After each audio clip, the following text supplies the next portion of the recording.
Good morning. It's day 2 of the Book-Tube-A-Thon. This is what I sound like when I wake up. It's actually not as early as you may think. I've just been, I've been up for a little bit now, and I've just been reading in bed, which is so nice. I'm 120 pages into When Dimple Met Rishi, so I'm hoping to finish it soon because I want to get one book down for the Book-Tube-A-Thon, because otherwise I just feel like I'm really behind. Which I know is kind of silly, but anyway, today is gonna be a jam-packed day. I have a lot of work to do today, so I think right now I'm gonna go make some coffee or tea and maybe some breakfast, and yeah, sit at my desk and get started. I'm hoping to take breaks to read throughout the day. I don't think I'm gonna start Down Among the Sticks and Bones until tomorrow maybe, because I want to try to read in the morning when it's a little bit cooler, and that's the book I'm gonna try to finish in one day or read outside. I haven't decided. So Zoe and I are just gonna go get ready for the day. Right, Zoe? She's not about that idea. I think she would like to stay in bed and snuggle all day. And then at 5 o'clock tonight, I'm gonna be hosting Twitter sprints, which is so fun, right, Zoe? Oh my goodness, so fun.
Gosh, 15 minutes before Twitter sprints. I get so freaking excited when I do Twitter sprints for the Book-Tube-A-Thon because there's just so many notifications happening right now, and it's just like madness. I mean, I don't have that many Twitter followers, so when I see like 50 likes in like 2 minutes, it's just craziness. It always makes me a little bit nervous, but I'm really excited. I don't know how much reading I'm actually gonna get done hosting this, but I do have When Dimple Met Rishi. In case I somehow have time to read. Hi, it's 7:10, so it's about 10 minutes after my sprints, and oh my gosh, it was so fun. I'm still like on this high. It just feels crazy to be reading with so many people at the same time, and everyone's excited. It's almost like I don't think I read 2 pages in here because I was just looking on Twitter, so it wasn't really a sprint for me, it was a sprint for y'all, but was really fun, and now I'm ready to really finish this book. So I'm gonna go walk my dog because she really needs a walk, and then I'm gonna read. I'm supposed to work out tonight, but we'll see what happens. Okay, so I decided to work out. It's like 7:30. I finished walking Zoe, and I was all warm from being outside. I was already warmed up from walking, so I was like, I might as well just do it and just work out. But yeah, I'm going to listen to my audiobook while I work out. I haven't talked at all.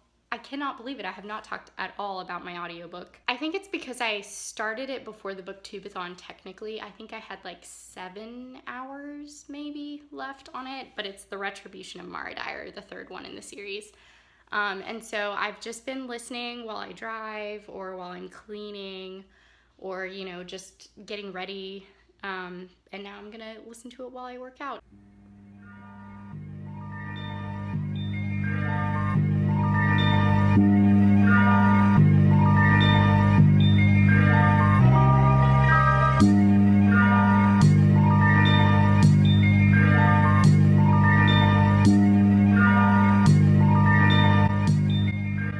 Okay, so it's about 9:45 and I'm on page 233 of When Dimple Met Rishi. So I've read like 110 pages tonight, which isn't terrible. The problem is I wanted to finish this book tonight, and I just don't think it's gonna happen because this is how much I have left, and I'm not a night reader at all. As you can see, I am fading fast, but I'm hungry, and it's weird because I don't normally eat or snack this late at night, but I'm finding that I really want to make myself a sandwich, so I'm gonna do that. So I'm really enjoying this book so far. It's super cute. Like, I knew it was gonna be cute going into it, but it's like I'm squealing when they hold hands kind of cute. And I guess I can't really talk about like the pacing or anything. I mean, obviously you know it's a love story and it's YA. But you also know that they don't get off on the right foot to begin with. So they have a little bit of a rocky start, and that's evident from, you know, reading the cover of the book. Dimple's just not that into the idea of marriage, especially being so young. I was telling Alina from Tall Tales on Voxer, we're kind of buddy reading it together, and I was telling her on Voxer that I just kind of I'm surprised by how much I like him. Like, I knew I was gonna like Dimple because she just has that sassy personality that I love. But I wasn't sure what I was gonna think about him. By the way, I'm making a hummus cucumber tomato sandwich with arugula. And this is just hummus with roasted red pepper. When I first saw this recipe, it actually called for avocados, but I've had a lot of avocados lately, and the avocados I got from Trader Joe's have not been very good. So I need to wait a few days before they're ready. Anyway, I'm really liking When Dimple Met Rishi. Alina made a really interesting point though when we were talking on Voxer. She said she felt like it was kind of, everything was sort of falling into place really easily. I guess that there just was no like real significant struggle, or at least to the point that she was at in the book. And so, yeah, and I totally agree with that. It's something that I'm curious to see how that all kind of shapes up. Anyway, I've decided I am going to read Sella by Toni Morrison, and the reason I decided was because I had a credit left on my Audible account, and I realized that Toni Morrison actually narrates her own book, and it's only like 4 hours long. So I was like, I have to do this. So I'm going to read and listen to that, hopefully starting tonight, maybe more realistically starting tomorrow. I don't know, I feel like listening to an audiobook late at night when I'm not a night reader might be a good solution. In case you're wondering, this is my little late night snack. I've got the hummus on the bread, the cucumbers, tomatoes. I'm gonna put this broccoli slaw on it, some arugula, maybe some salt and pepper, and then I'm done. Sprinkle a little lemon on the arugula. It's actually like crazy messy to eat, but here it is. I probably won't eat it all. I have no idea why I'm so hungry. But I'm gonna snack on this while I listen to Sella, I think. Good morning, it's day 3 of the Book-Tube-A-Thon. It's about 7 o'clock, and I just got out of the shower. I'm making some coffee, and I am going to sit outside on my front porch and finally read Down Among the Sticks and Bones. I'm gonna start it because that's the book that I want to read fully outside, since it's my shortest book, and I want to get a head start on it before it gets too hot. But I did want to talk about When Dimple Met Rishi. I am pretty close to being done, I guess. I'm on page 265 of 380, so I still have, I guess I have a pretty good chunk left, but it goes pretty quickly once I get into it. I'm really enjoying it so far. I did stay up and I read a little bit last night, but yeah, I'm excited to finish a book because it's day 3 of the Book-Tube-A-Thon and I haven't done that yet. I really should have picked my shorter books first just to have that extra kick of motivation. But anyway, I am hopeful because Down Among the Sticks and Bones is pretty short. So I'm gonna get started on this. Today I have a pretty full work day, which is unfortunate because I also have a pretty long appointment today, and I have yoga at noon, which takes about an hour and a half because of driving and everything. So It cuts into my workday pretty significantly. I'm hoping I won't have to work in the evening to make up that time, but it's possible. I tried to start Sulla by Toni Morrison last night. I started listening to the audiobook, which, by the way, her narration is excellent, like so good. Except it was really late at night and I was having trouble focusing, so I didn't listen for very long because I didn't want to miss anything. So I may kind of restart that again today, or I'm thinking maybe I'll read the first like chapter or something and really get immersed in it and then listen to the audiobook. Do you guys ever do that? Sometimes I find that listening to the audiobook first is helpful to get into the story, and sometimes I find that reading physically first will help me get into the story. I think it just depends on the book. But now that I kind of have her voice in my head, I feel like it's gonna be really helpful to get into it. Making some coffee. Can't believe I'm about to go sit outside in the summer heat with my coffee and sweatshirt.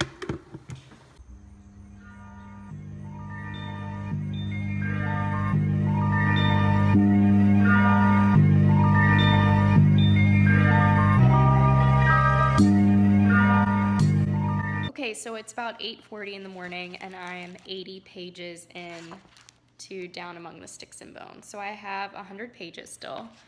I probably could have kept reading, but the mosquitoes were coming out. I am loving this book. Like, I may love it more than the first one, Every Heart a Doorway, and I really loved that book. This one is all about Jack and Jill, and they're twins, and I am just like devouring it. There's so much about the twin relationship that I relate to. You guys know that I'm a twin and I'm interested in reading about twin stories, and it's all about kind of gender norms and the way that we put these standards on young women and young boys to be a certain way and to, you know, abide by certain rules. And it's just so good. The story itself is so unique. I mean, I've always said that about the Wayward Children's premise, the idea that these kids stumble into other worlds through doors or, you know, wardrobes or rabbit holes, kind of like that typical adventure story, but it's just such an interesting premise because not only do they discover these doors and these worlds, but they seem to stumble upon the world that's meant for them. And when we first learn about the Wayward Children stories, it's through this school that they all kind of come into. Their parents send them there because they basically think that they're these delusional kids because they're just talking about their adventures in these other worlds, and none of their parents believe them.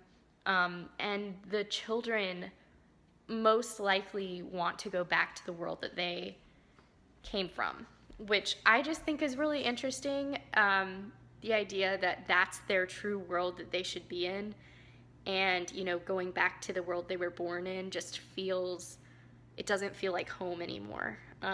But anyway, so this is like the backstory to two of those kids, Jack and Jill, and it's super interesting. I just got to part 2 pretty much, and it's all about how they're like discovering the world that they picked. Anyway, I'm going to make some breakfast. I'm gonna make some oatmeal, I think, and I really need to get started on work, especially since I'm leaving early for a few things.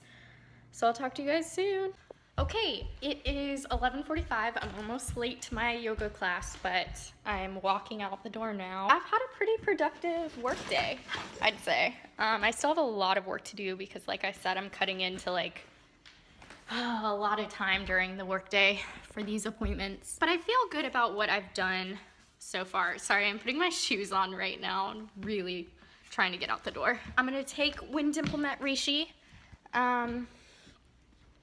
Because, like I said, I like to take a book wherever I go, just in case I have time to read. I probably won't talk to you guys until after my other appointment, so I'll check in later. Okay, so sorry about the terrible angle.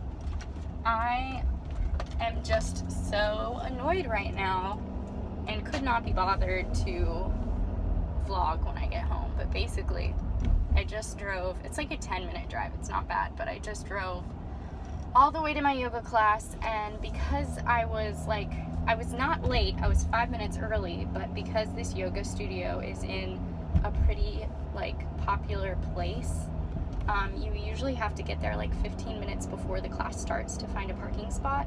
That's my only beef with this yoga place. Like, I love it, except for that.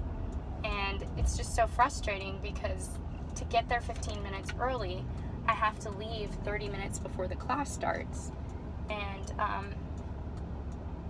yeah, and then it takes 15 minutes to get home, and the class is an hour-long class. So it's just a lot during the day, but I really love going to yoga during the day because I have that flexibility in my schedule, and it's just nice to break up the monotony of just sitting at your desk all day. But I'm just so annoyed because I got all the way here, and I'm pretty sure this happened last time I was vlogging, maybe, or maybe I showed up at a class at the wrong time or something. I can't remember, but so I'm gonna go home now. Since I already have like my yoga stuff on and everything, I'm gonna go home and do some yoga just at home. Alexa, play Iron and Wine. Playing songs by Iron and Wine from Spotify.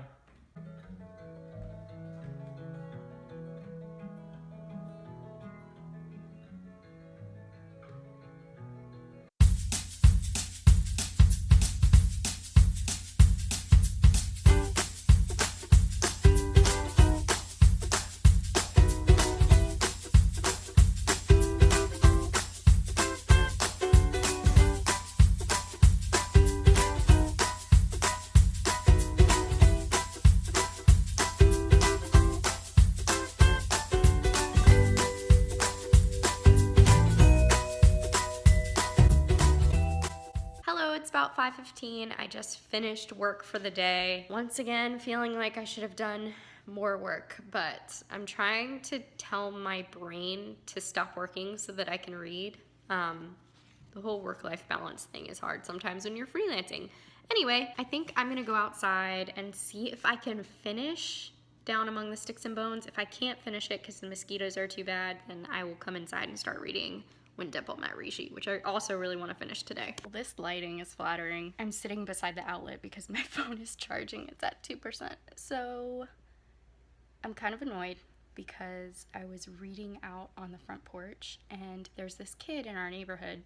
So I live in a really walkable area. Like, there are always people like walking around, biking, that sort of thing. And there's this kid who like kind of just doesn't really, how do I put this? He just seems like he's difficult to talk to.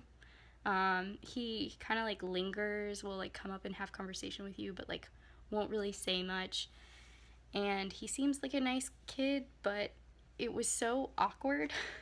And he was just sitting, he like came up on my front porch and like sat beside me and was like, "What are you doing?" "Well, I'm reading." "What are you reading? What do you do for work?" And then he was like asking me all these questions about my dog, and like, anyway, I came inside because I was like, I'm not getting reading done. This is annoying. So I think I'm gonna read When Dimple Met Rishi, or like read in my backyard where I can't see people. Sometimes you gotta be antisocial for the Book-Tube-A-Thon.